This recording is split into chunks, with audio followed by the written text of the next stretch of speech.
Surprise, motherfucker! What's up? This is your friendly neighborhood, Venger Satanis. Um, this video is going to be about um, just more bouncing ideas and giving context to RPG Pundit's review of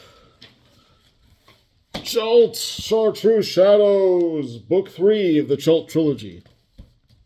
Now I'm going to come out, God willing, with a book 4 next July. So I'm planning on having it in hand for people who attend VengerCon 3 in 2024.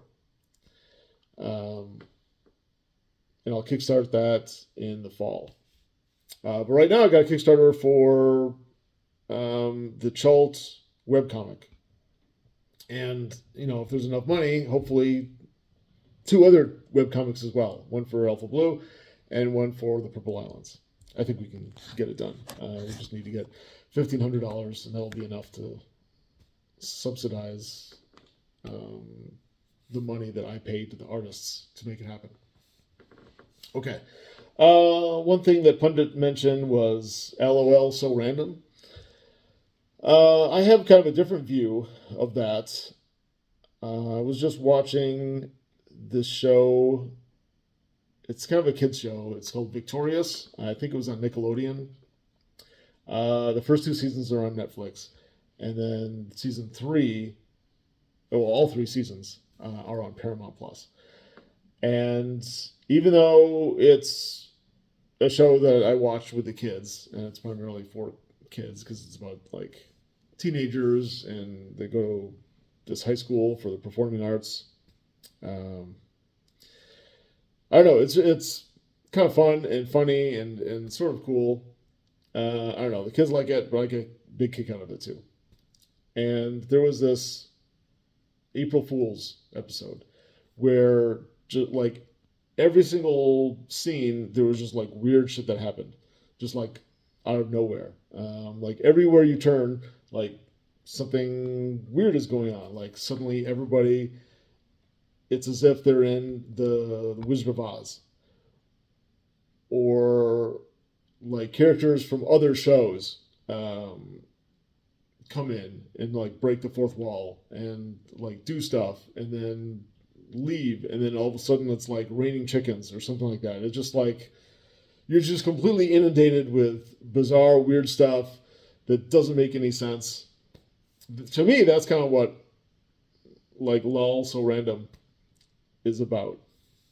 And while Chult is very gonzo, and there are some seemingly random things that happen either inexplicably or, I don't bother to explain why things are the way they are. It's different. For instance, like I've run the mega dungeon, the sleazy, depraved, demonic mega dungeon, Kremzam Irixam, several times, and there's 2 different openings, and one of them is there's this woman, this redhead named Vanessa, who, if you get the reference, you're fucking awesome, who inherits a bordello / fried chicken shack. And she's accompanied with a couple banana men servants. Now, usually whenever I run this, half the players are just like, what? Like, banana men, wait, what'd you say, Venger? And I'm like, yeah, they're banana men. They're men who are also bananas. They're like humanoid bananas. They're like a hybrid of a man and a banana. And, it always throws them a little bit at first. But then you get used to the idea. And then maybe later, they see other banana men. And so you've got that and like maybe like a half a dozen other details. They're like, whoa, that's fucking weird. in like a 4-hour session. And little by little, it kind of layers up or ratchets up the weirdness factor or the gonzo factor to the point where you're like, oh, okay, this is really gonzo. If you're just running something simple and bland, like let's say the Forgotten Realms, and you had some banana men in there, and that was like the only weird thing, it wouldn't necessarily be gonzo. Probably it wouldn't be. I wouldn't call it gonzo at all. It would just have like one weird anomaly that kind of sets it apart from other versions of the Forgotten Realms. And maybe there's a good reason that the banana men are there.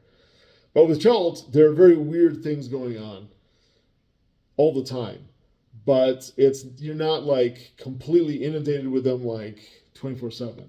Certainly if you go to a place where there's a lot of weirdness, like the Black Pyramid or Crimson Erexam, you're going to get slightly more of a weirder, more gonzo experience than you would if you were just wandering the desert or, adventuring in the city or something like that.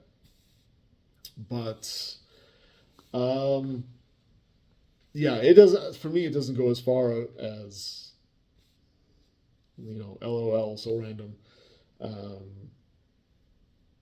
Just because it doesn't use, I don't know, I wouldn't say it uses shock value like over and over again.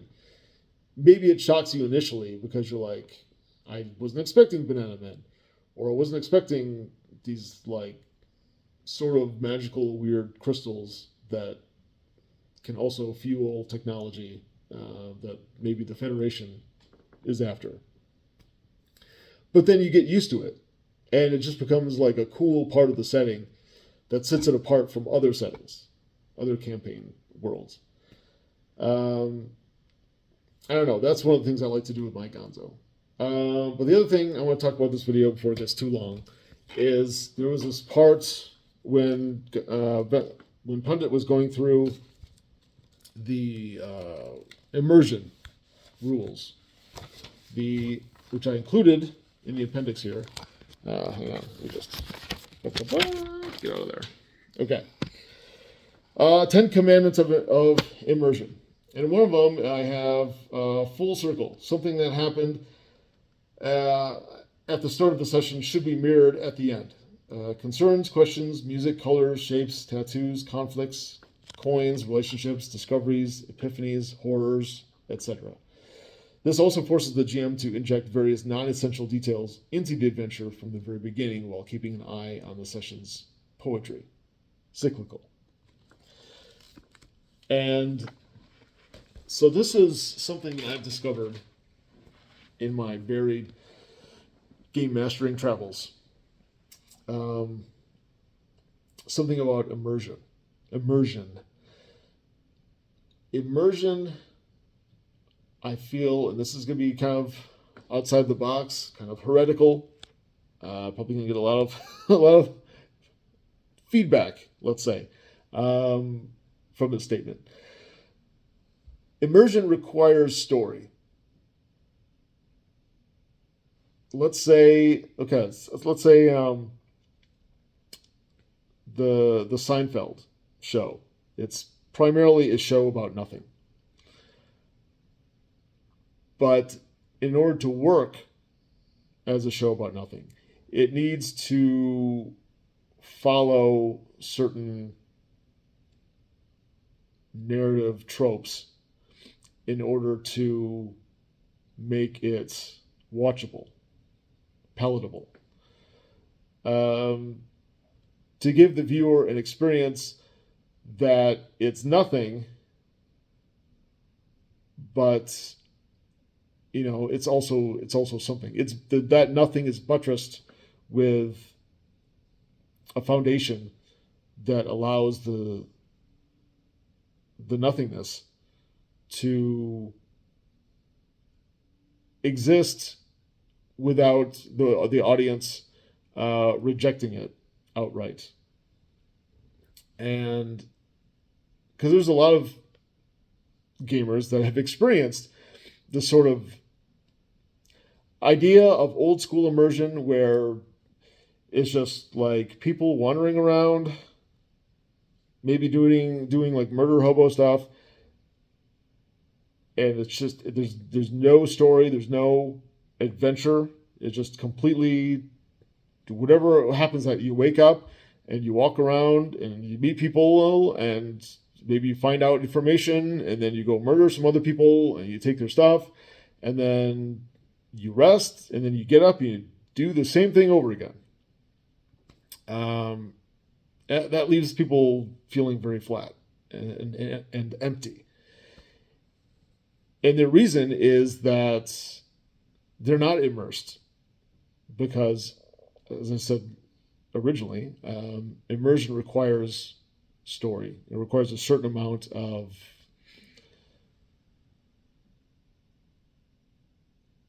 narrative around it in order for us to grasp it intellectually and emotionally.